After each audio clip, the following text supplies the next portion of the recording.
This is a good movie podcast with Katie and Joe. Hello, everybody. Welcome to another episode of This is a Good Movie podcast with me, your co-host, Joe Bates, and... Me, your other co-host, Katie Hetledge, and... Oh, I am so sorry. Katie, I forgot to tell you, our third co-host died. What? Yeah, I know I set the mic up and everything, and I said they're there, even though they don't look like they're there. They're there. I lied. It's actually not even a ghost. It's just... I don't even remember us having a third co-host. Did I erase them from my brain and memories? Oh, baby, that leads us into what this episode is. This episode, we're talking about my pick. This is a good movie, Eternal Sunshine of the Spotless Mind. Yep. Yeah. Well, before we get into it, like always, you know, instead of letting you know what's going on with our lives and everything, and it's the new year and new us. We can. Well, Did you have something to share? honestly, there's not much going on in my life. Okay. I don't know if you know this. Katie and I haven't seen each other for the last 3 months. What? I've been on leave Where? in Leave Town. You said you wanted to share things about our lives, and now you're just making things up. Okay, well, if me being gone for 3 months is making things up, it is. Folks, we're talking Eternal Sunshine of the Spotless Mind to start off. Yeah, you got a spotty mind. I've got a mind, though. Mm-hmm. No, you can't. Swiss cheese. Yeah. Swiss cheese mind. I am holy. Believe in me and ye shall achieve something. Anyways, folks, we're talking about Eternal Sunshine of the Spotless Mind, the Jim Carey star vehicle. Not a star before this movie. Yes, he was. Yeah, he was a huge star. I was just making a joke on that. I will say, Katie, before we get into this, before you saw this movie, you've definitely heard things about this movie. I had. You've known about it. Yeah, unlike Mystery Men. What did you think the movie was going to be before you watched it? So, I knew the premise of there's a way for people to erase other people from their memories and no longer know anything about them. I guess I thought that it was like a common thing. So a little bit like sci-fi it's like regular world, but just everyone has this option. I see. Which is not the case. It's like a little mom and pop doctor shop doing these things, and it's like very unusual. But I thought it was very common, and then I also thought that the erasing would happen. I don't know if I thought it would happen at the end of the movie or I'm not sure. But so I knew that would happen. And I knew that Jim Carey and Kate Winslett were like the couple in this. The reason that I hadn't watched it before now is because I was under the impression that this is like the saddest movie ever. I thought this was like heartbreaker, tearjerker. Like if I watched this, I would just be crying for days. And so that's why I never watched it, because I was like, I already know the gist of it. I'm not going to put myself through that. Yeah, it's a different type of very sad movie, though. But it's not like cry out loud. It's COL. No, it's like bittersweet, yeah. I guess. But it's not like sad. Yeah, it's more of like your heart kind of slowly breaks inside your body than it is. Well, it's just a sad reality of like how relationships sometimes don't work out and they're hard. So all that to say, if you also are now listening to this episode and you're like, I never watched the movie either because I thought it was really sad, well, you can go ahead and pause. Go watch the movie. It's under 2 hours. Press the pause-o. Come right back. Right back here. Come right back here. Go to the theaters. Request. Go to the theaters. They put it on the projector right now. They have it. They all have it. They definitely They don't want you to know, but they have it. There is always an emergency Eternal Sunshine of the Spotless Mind reel in their vault. And if they don't have that, they're gonna have Leslie Nielsen's Mr. Magoo remake, which is also a pretty fun movie.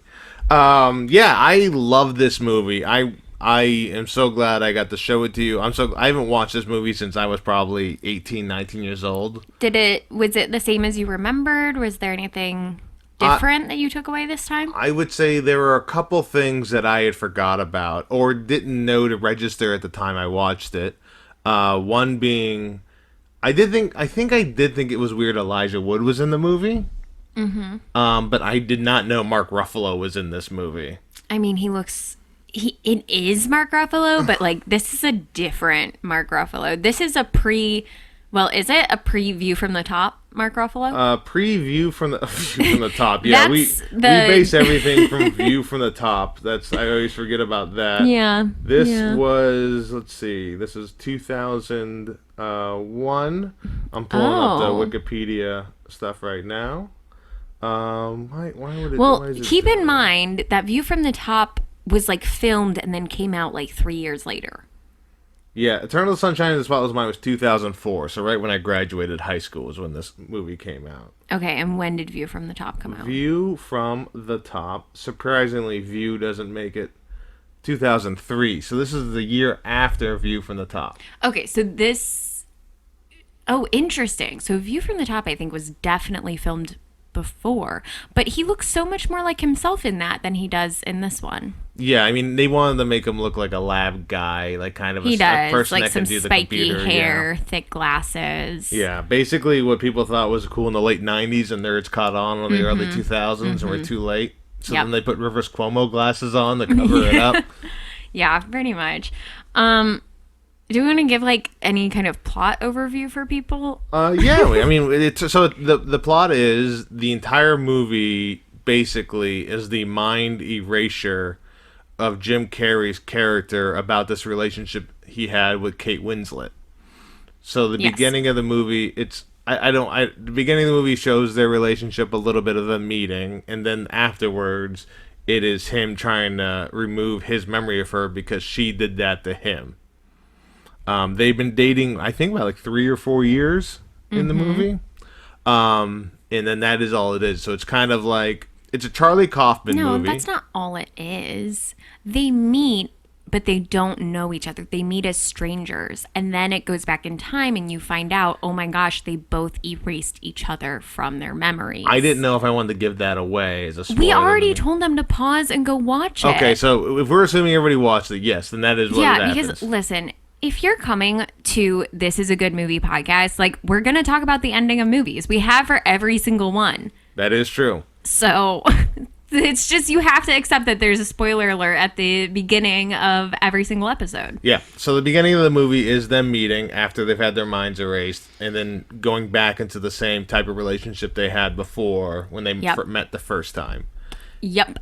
And it is him, and then it just slowly goes backwards from there of his, like, getting his memory erased, and then that relationship going backwards in his head. Mm-hmm. Which, I don't know if you've seen the movie Memento. No.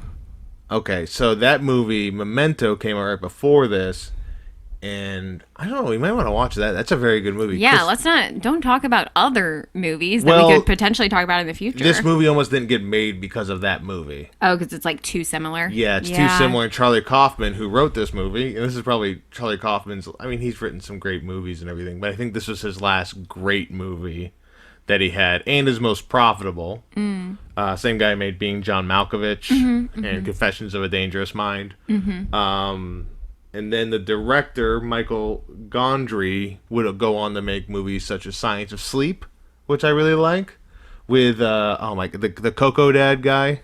What? The guy who plays Coco's dad, or the kid in Coco's dad.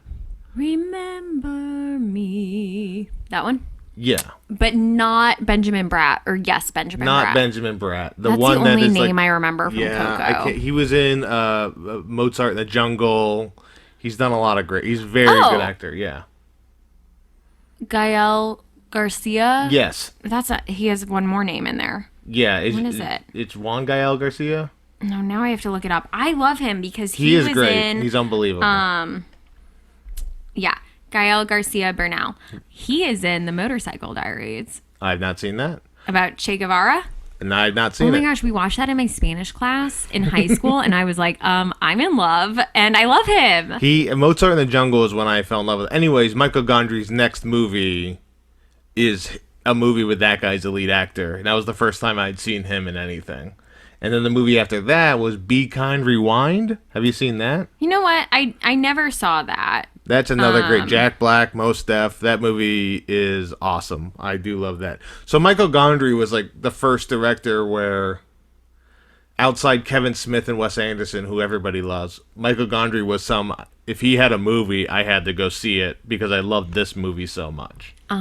Yeah. And I never realized that Charlie Kaufman was the writer, or I would have really gotten to his stuff too. I just focused on director and Jim Carrey's career. Yeah, you do love Jim Carrey. This is Jim Carrey's last attempt at trying to win an Oscar.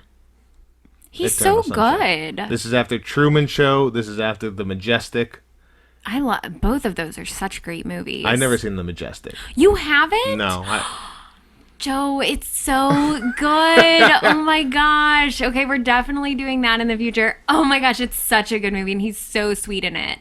Yeah. He's great. This is like a side note, to get into my fun facts pretty early. Yeah, go ahead. Michael Gondry really wanted everyone to improv in this movie. He set up a lot of improv stuff. Oh, that's cool. Except Jim Carrey. Really? Jim Carrey, he told, could not improv at all in this movie. He had to really stick to the script so they could really ground him, while everybody else. So you can kind of see, and I think you see that in the movie where Jim Carrey's like character, that energy is in there, but he's refusing to let it out. Yeah, he's really subdued, but then every once in a while they do kind of lean in to like a comedy bit in a way that I think is a little bit similar to Secret Life of Walter Mitty, and you didn't love that, but like this, when he is reverting to himself as like a 4-year-old, he's like back in that 4-year-old memory, but they have just adult Jim Carrey, like, but the size of a 4-year-old, and I thought that was like a bit weird and Forced perspective. didn't fit the tone. Like, I loved then when he was like a 6-year-old with the bird. Yeah. And, like, that scene was so great. But because that really focused more on just like the, I don't know, like childhood innocence and stuff. And it wasn't about like getting Being laughs. a baby and. Yeah. Yeah. I just didn't love that part. Gotcha. I didn't really need any comedy in this movie. Yeah, I think that was one of the more, and you'll see in like other Michael Gondry movies, there's a lot of like kind of silly goofiness kind of things where he does a lot of like practical effects. Yeah. And I think he really my understanding is, based on the thing, he's probably really excited to do the practical effects and focus more on that in the scene than anything else. Yeah, that's fine. It just didn't, I'm not like against the forced perspective, but it just didn't land for me. Yeah. The goofiness of it. So now I've talked a lot about this movie, said a bunch of different things. I'm excited to talk about it. This is like one of my 5 favorite movies of all time. But Katie, what were your thoughts on it? What were things you noticed? What were things that stood out to you? Well, the whole film is pretty cold.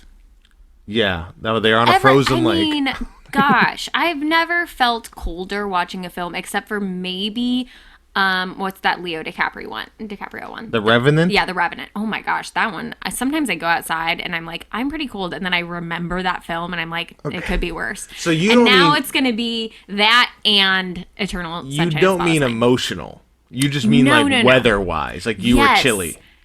Very chilly the whole time, and it's winter in New York right now, so we don't have heat, and we don't have heat, so I get it. But I was like, burr, why?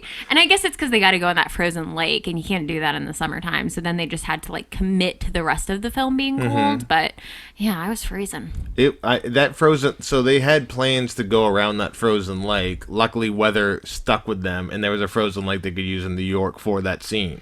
Oh, okay. And it's then like a real, like, man, glad that worked out, because yeah, a lot, because I think that scene like is great. Terrified of that. I was thinking about that. There are like 2 situations that when I was a kid, I'm like, I must be terrified because this will happen. 1, quicksand. 2, falling through the ice on a frozen lake. Now, I've never walked on a frozen lake, because I am very scared of that. My third one of those is a giant shark coming out of the pool wall to eat me. Yeah, of course. That's 100%. My other one is house fires, because those do happen. Yeah, well, we don't need to talk about Knock on wood. the house fire situation is insane. I wish I knew that before I got engaged to you, because I would What, have my really, house fire situation? Yeah, your house fire fear is insane. No. You think a house fire is going to happen. It could. I know a lot of people who have had house fires. If you had to say, what % chance do you think a house fire will happen tonight? 10? So, 1 in every 10 nights, we gone. I just get nervous. Yeah, I know. Also, in that scene with the crack that they're sitting next to, Yeah. a lot of people discussed, oh, is that crack to show, like, their cracked relationship and, like, something happening there? And the director goes, no, it's just so you can think it's real ice. Yeah, that makes sense. I was like, don't go near the crack on the ice, people. Come on. But maybe it was dark. Yeah, but no, I mean, I think that scene is awesome. I mean, I love a lot of these scenes and stuff. So what other thoughts outside being chilly? It was tough at the beginning because you are, especially if you kind of know the premise for the movie, you're kind of just waiting for them to reveal that, which takes a while. Also, I did make you pause it when the credits came on because it was 18 minutes into the movie. Like, at that point, don't bother. Yeah. At that point, like, we're in it. It's all good. But yeah, they're going 18 minutes and then like, and here's the title of the movie. But the credits make sense because it's the break. Like, the credits allows it to go backwards, like that time jump backwards. Yeah, okay, I get that. It's fine, but I just thought that was waiting a while. We've already talked about, like, the cast, but I do think it was a really great cast. Heavy hitters. This was Kirsten Dunst. Kirsten Dunst. This is in an interview Kate Winslet's favorite role. She's great in it, and I really haven't seen her play an American very much. Yeah. I wouldn't count the Titanic as an American portrayal for her, and I don't think she would either. She's like talked before about her accent in that movie. But also, I don't see her playing both American and like a modern day. Yeah. So I thought it was a really different side of her than I'd seen, and I was like, she's just lovely. I love her. She said if it wasn't for this movie, she wouldn't have got a role in The Reader. Okay. She said this really showed her range as an actress, is why she loved it so much. She was nominated for Best Actress in a Movie for an Oscar for this. That's great. Jim Carey, not. Which is insane. Was he nominated for The Truman Show, at least? No. Jim Carey has never been nominated for an Oscar his entire career. What? Okay, justice for Jim Carey. That's the whole thing. It's crazy. Truman Show, this movie. He's so good. He should have gotten a nomination. It's insane that he Comedians didn't. really get the short end of the stick. Yeah. Like, because you do have to switch to drama, because Man on the Moon, he didn't get a nomination. no comedies are like ever nominated. Dramas are nominated as comedies in the Globes. Yeah. As you and I have talked about, but I think the people need to know. Let me just talk about Jim Carrey's thing here. This is what he went. Okay. So he already made like 3 of the best comedies in 1 year with The Mask, Dumb and Dumber, and Ace Ventura When Nature Calls, with Batman Forever also in there. So like 3 huge comedies in 1 year. He would then go on to do The Truman Show in 1998, Man on the Moon 1999, The Majestic 2001, this 2004. And got no nominations for those 4 movies, which is insane. He got nominated for a BAFTA and a Golden Globe for this movie, but again, no Academy Award. And he feels like a Brendan Fraser story that later in his life he's going to get a role to do, but he seems so weird now that I don't know what he's going to do. What do you mean he's weird? Because he's doing Sonic? He retired from acting? After Sonic 2? He retired from acting because he thought actors are being pretty he's been really kind of bitchy about Hollywood, which is never going to help you. It's not going to help you. But I guess I understand it. Although Yeah. I don't know any of the specifics that he has said, so I cannot at this time commit to agreeing or disagreeing with it. I think it was some double standards on some I don't know. It was him thinking Hollywood had double standards on certain people.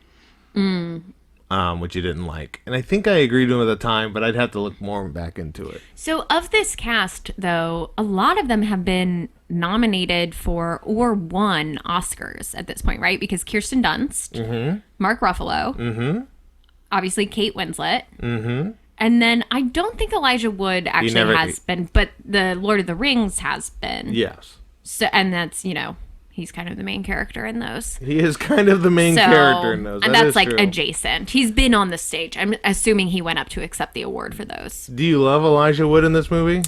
Well, you know which movie I love Elijah Wood the most in, which is The Adventures of Huck Finn, which we will be watching at some point. It came out in 1993, directed by Kenny Ortega. What's not to love? So, get excited. There will be more Elijah Wood in the future of this podcast. But he was, he's good, I guess. He plays a creep. This is the first movie he made after the Lord of the Rings trilogy. Yeah, I do feel like when you are in a franchise like that, there is a while of you kind of playing strange roles because nobody knows what to do. Like, I think that Daniel Radcliffe went through that. People just don't know what to do with you. Well, they have so much money. They're like, I'll just do indie stuff so I can Yeah. So the next role after this, have you seen Sin City? That's the creepiest role he's ever done. He is pretty good at playing a creepy guy. I love Elijah Wood. I mean, Will Smith, his TV show was great, but he is so odd in this movie. As a what does he have, like?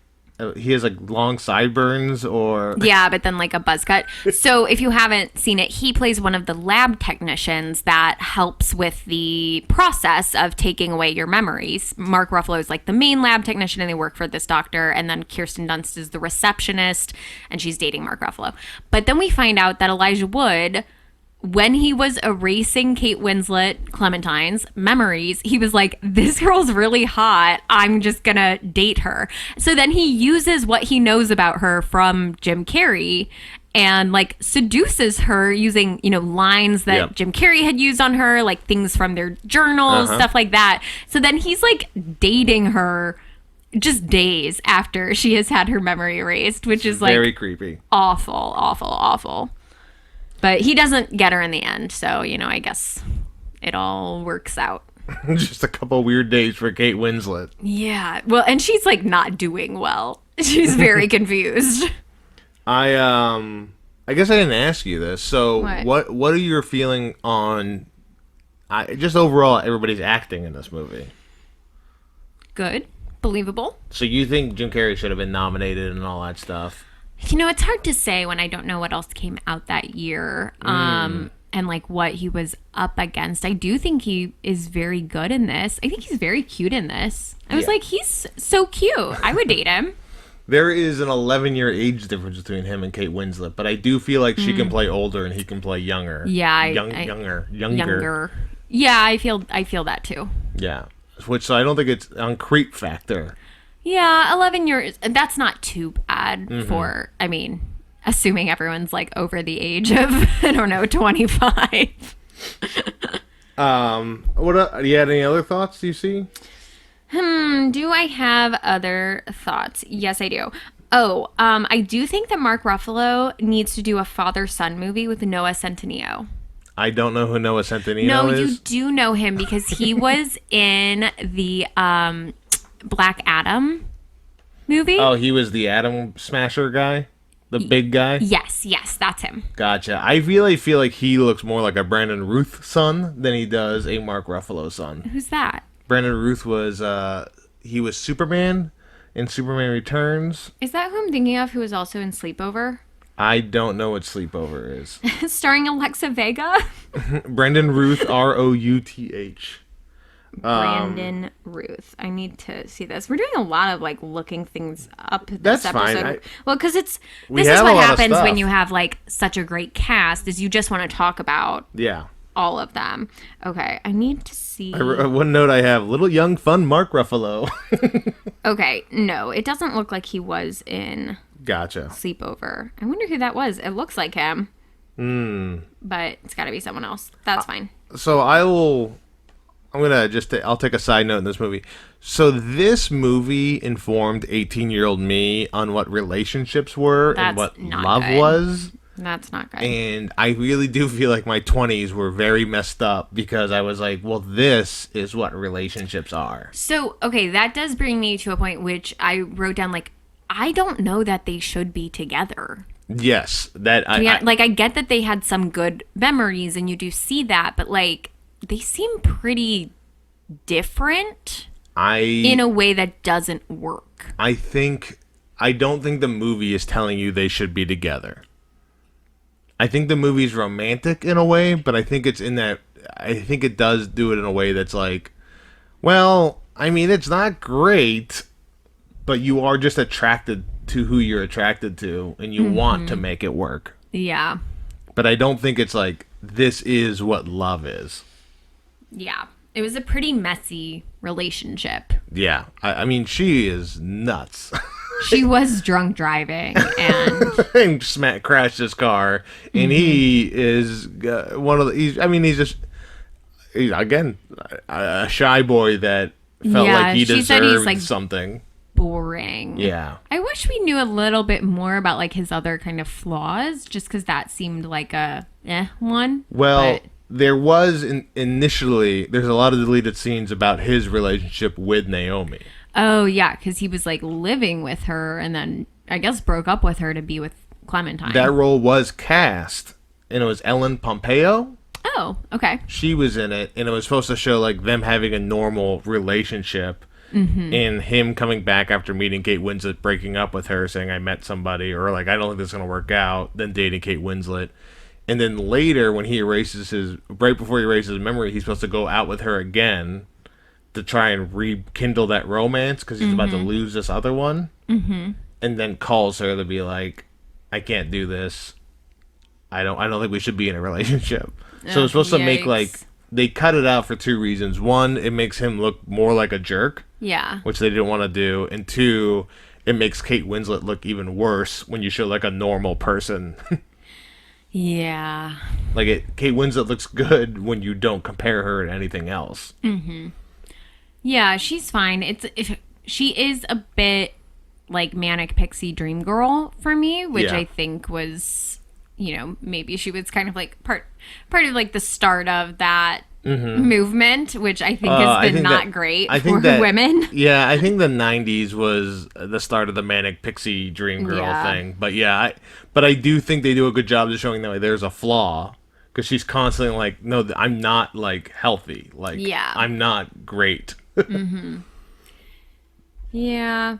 Also, erasing your memories of someone literally the same week that you break up. I guess I thought that it would be like they break up and then they go through months of being miserable. And they're like, the only thing I can do to fix this is to erase my memories. Not like we break up and I immediately go erase my memories. That seems very rash. Well, that's her whole thing. She's impulsive, and then he reacts to what her choices are, which is why they're in a toxic relationship. Whereas you and me, you're impulsive all the time, and I go to sleep. No, that's not true. That's what our relationship is. You yell, you scream, you destroy my car. What? And I sleep 18 hours a day. Okay. Let's see what else I got here. Oh, the music in this movie I loved. I used to listen to it a lot. Everybody's Gotta Learn Sometimes by Beck was consistently played in this. And then John Brion, who did all like the instrumental work. Kanye West watched this movie, loved the music so much that he hired John Brion to help him make Gold Digger. Wow. Isn't that crazy? Yes. This movie led to like making Kanye West to help him. I wouldn't have guessed that. But no. Crazier things have happened with Kanye West. Crazier things have happened with Kanye West. That is true.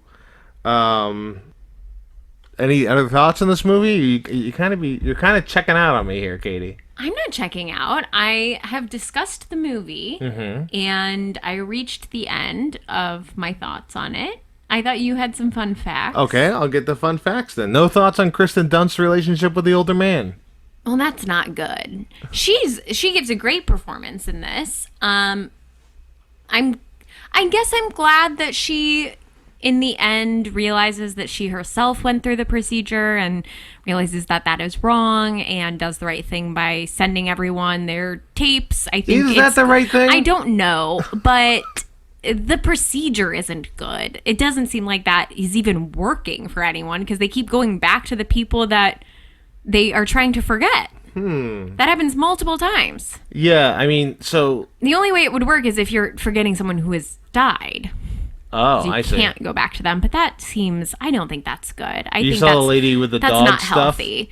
Yeah, and I would never want to forget Wally. Yeah, that's... There's supposed to be some other, like, people forgetting things, but they thought it would take away from the movie. Do you like the... Yeah, that's a question. What do you think about the pseudoscience in this movie? Well... Like, did it come like, off is it as, like... believable? Yeah, does it come off as, like, a believable science, what they're doing? No, definitely not. But I have decided to ignore that in any movie, whether it's like a D-Day kind of movie or like a... Wait, is that what I mean? An post-apocalyptic Yeah. movie? Yeah, I gotcha. Not D-Day, like the war. Yeah, I understand what Can you're saying you use now. that for both? Sometimes. I wish I could forget this conversation. Well, that's a question. So there's nothing you'd want to forget. No. Well, I have a terrible memory, so it doesn't matter to me. Yeah, so what I would like to do is forget movies I watched so I could watch them again. Oh. No. Seems like a big procedure to go through for just that. Yeah, I mean, it's just a little brain deletion. Yeah. But I guess you don't know how watching a movie's impacted you in the rest of your life. Like, this movie did impact me. Mm-hmm. It made me kind of a sad boy for a little bit. I was writing in a journal, like Joel, at the same time during this movie. It was a big journal. Do you have the journal? I have it saved. I have some old things saved in my computer somewhere. Not the original one, which is pretty good to not have the original one around anymore. It is real, like, oh, I think she likes me. Da, da, da, da. It's a lot of nonsense. Like, how come every girl looks at me, I fall in love with them? They says in the movie. That's old young Joe right there. I don't like that. Well, that's what it was. I was 18 years old. Gross. Oh, yeah, gross. Okay, fun facts of the movie. First choice to play Joel was Nicolas Cage.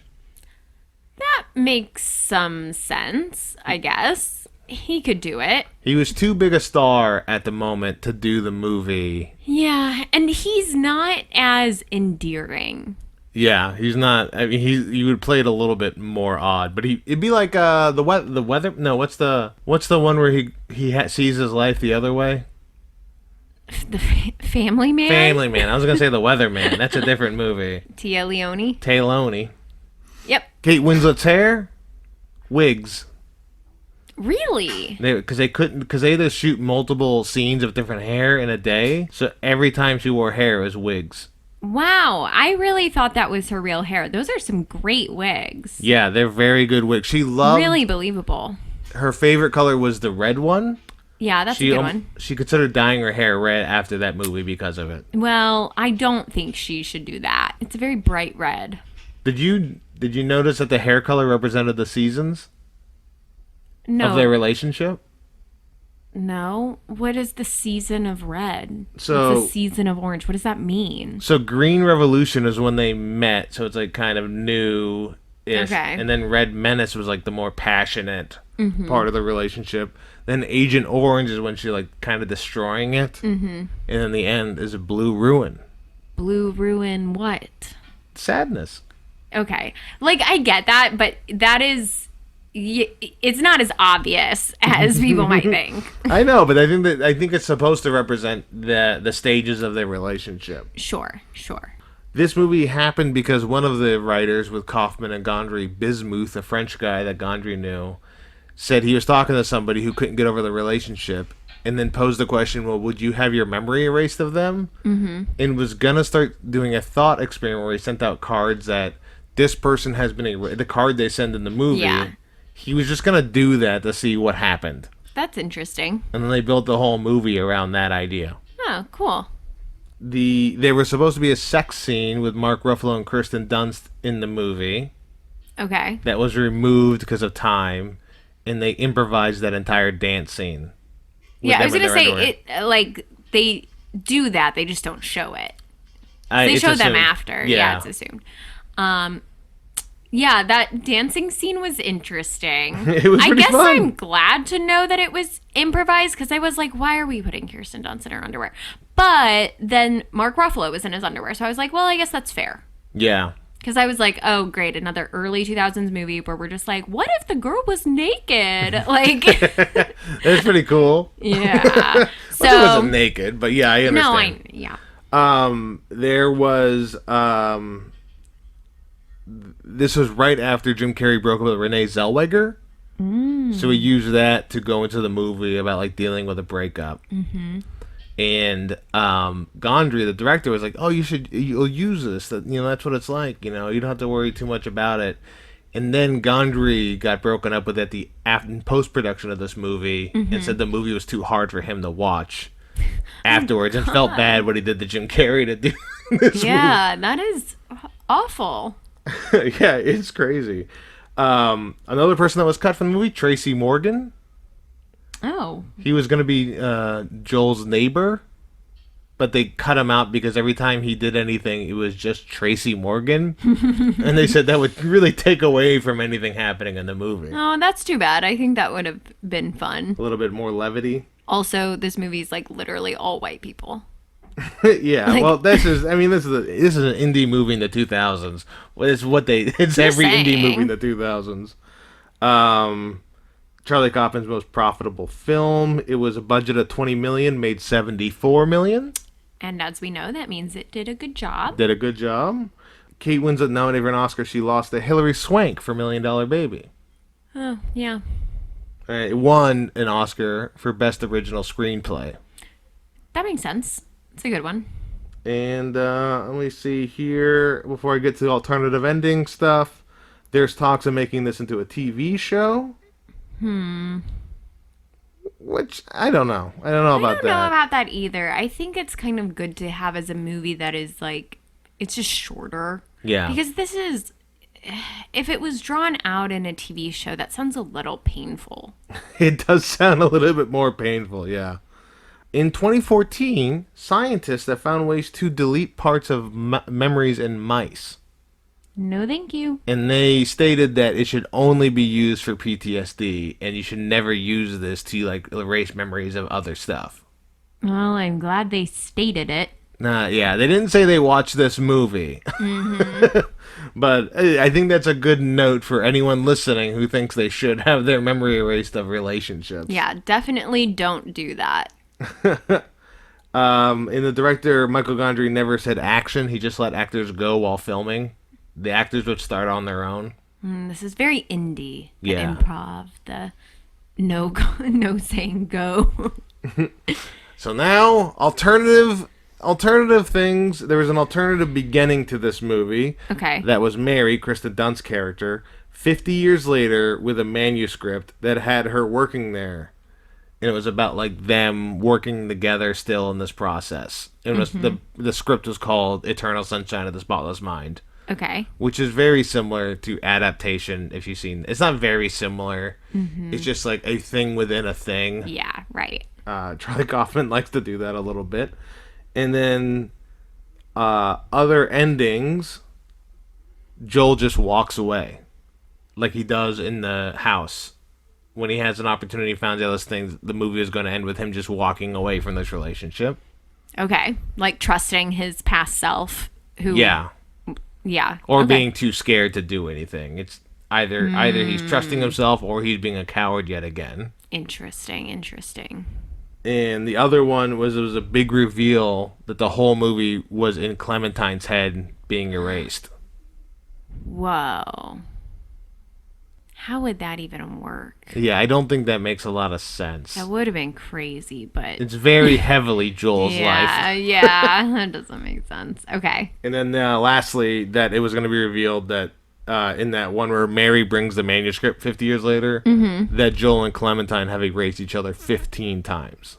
Oh my gosh. They just keep doing it. That would be really crazy. At that point, your friends and family have to step in, right? Like, or the doctor has like an ethical obligation to be like, no, you're done. I mean, they did say to that one lady that we can't, 3 times in 1 month is too many times or whatever in the movie. Yeah. So, okay, that would have been crazy. All right. Well, that's fun facts, baby. Thank you. Those were fun. Fun. We're workshopping that. Facts. Sponsored by Christina No. Aguilera. So at the end of the day, what is the lesson you learned from this movie, Katie? I know that we shouldn't erase each other from our memories. Good. That's a good lesson. There's no wrong answer. Here's the thing. You and I disagree about this. I don't think that movies need to have a lesson. Every movie has a lesson to be learned. I disagree. No matter how small that lesson is. No, I disagree. So... Well, the lesson here is that you should agree. Okay. Or I'll erase you Great. from my mind. Which is going to be really complicated legally. All right. How would you cast Wally in this movie? I have an idea, but you go. Let me know how you would cast Wally in this movie.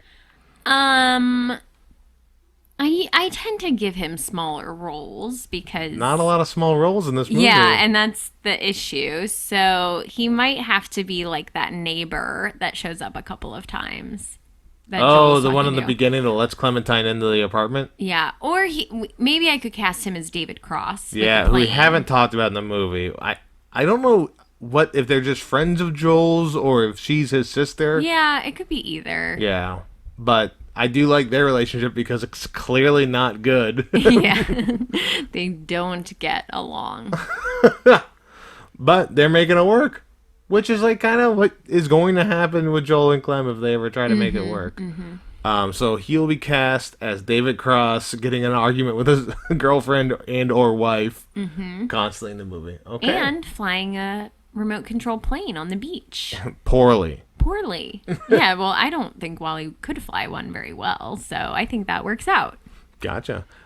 All right. Well, I honestly still don't know the answer to this. I think I do. But Katie, is this a good movie? Yes, this is a good movie. People should watch this if they haven't already. I think most people our age have seen it. I don't know. I honestly, I don't know that. I think more people my age than your age would have seen this. Yeah, that's for sure. Like, of your friends from high school, how many do you think have seen Eternal Sunshine? You would have been 11 when this movie came out. 3? Yeah, and she has 7,000 friends, so not a good percentage. Yeah, so you really like this movie then? Yeah, I would recommend it to people. Yeah, gotcha. Is it like, this is like kind of this is a neat movie, or is it like, this is a great, like, I really love this movie? I think it's a good movie. I think watching it at this point in my life where, like, I'm already married, it's not maybe going to stick with me in the same way that it would if I had watched it in my early 20s. So it's not quite as formative for me, but it is good. I think it's a good follow-up from Walter Mitty to be like two very different ways of kind of telling the same story.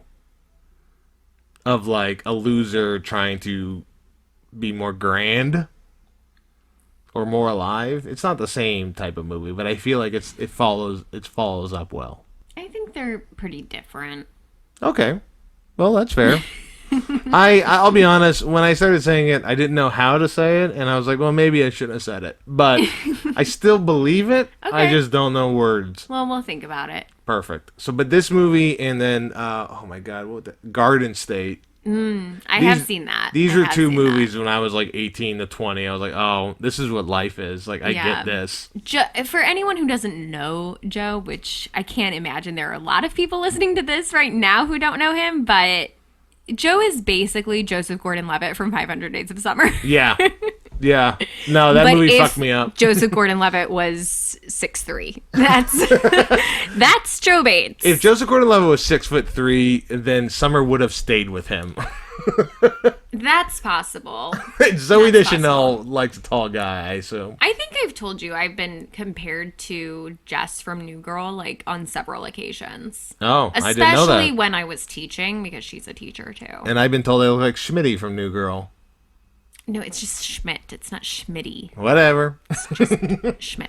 Look at us making New Girl work. Schmidt and that girl I end really up together. want us to watch New Girl together. I'm watching but Gilmore Girls I know, already. we're going to have to wait till we're done with Gilmore Girls, which we're on. We just started season 4. I want you to watch The Leftovers, which we're only watched the first episode. Yeah, because we're busy watching Gilmore Girls. All right. Well, Katie, that's Eternal Sunshine of the Spotless Mind. A good movie if you're good keeping movie. track. That is 5 out of 6. Oh, did you look up Good like movies. the Rotten Tomato score? Oh, I didn't look up the Rotten Tomato scores. I just like to know that. I have to imagine it's pretty good for this one. Okay. Well, do you want to take a guess at what it is? 74. Which one, audience or critics? Both. Okay. Well, critics is 92, audience is 94. Amazing. It's Charlie Kaufman. It's always Yeah. going to be really high. I feel like sometimes though it surprises me. Like a movie that I think everyone loves, it actually has a lower score or something. I mean, there was this thing that came out that like Kate Winslet's character was 81st of top 100 performances by an actress all She's time. great. She's really great in this. Like this movie is considered like an all-time great. Criterion Collection, some would say. Criterion Collection. I wanna be Criterion Collection. All right, when we start singing, it means it's probably time to wrap things up Yeah, here. it's time to wrap things up, and we got plugs, baby. But first off, Katie, what are we doing next? I'm so excited. I don't think I am.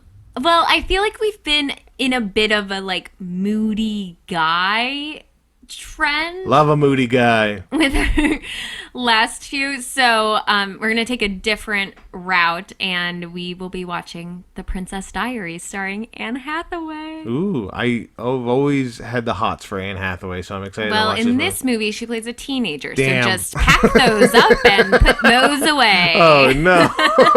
Oh, no. This is such a fun film, and a film that I watched as a teen, and I think was I don't know if it was formative for me or not. I guess we'll find out when we rewatch it. As a follow-up, I just want to say, Katie, out loud to our fans, if Okay. I don't like this movie, compared to how the Walter Mitty response went to, I need you to be okay with that. This movie is not made for you, so Okay.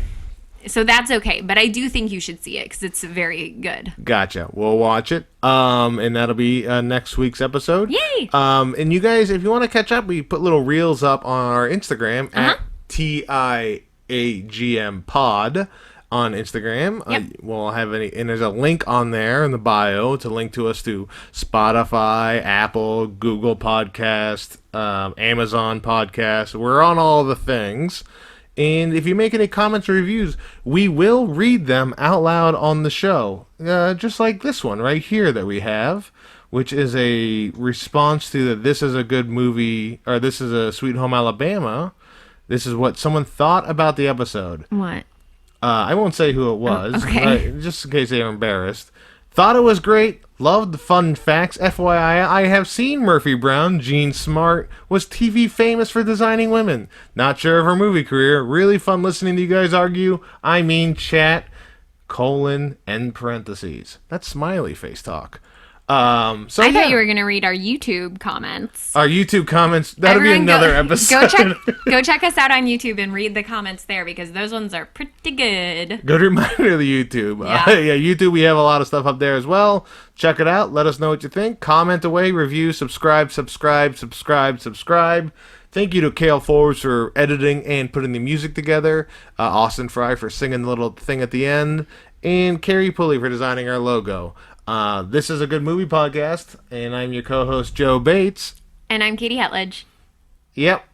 And that's the Good Movie Podcast and Movie Podcast and We love you. I Bye. love you. She's devious.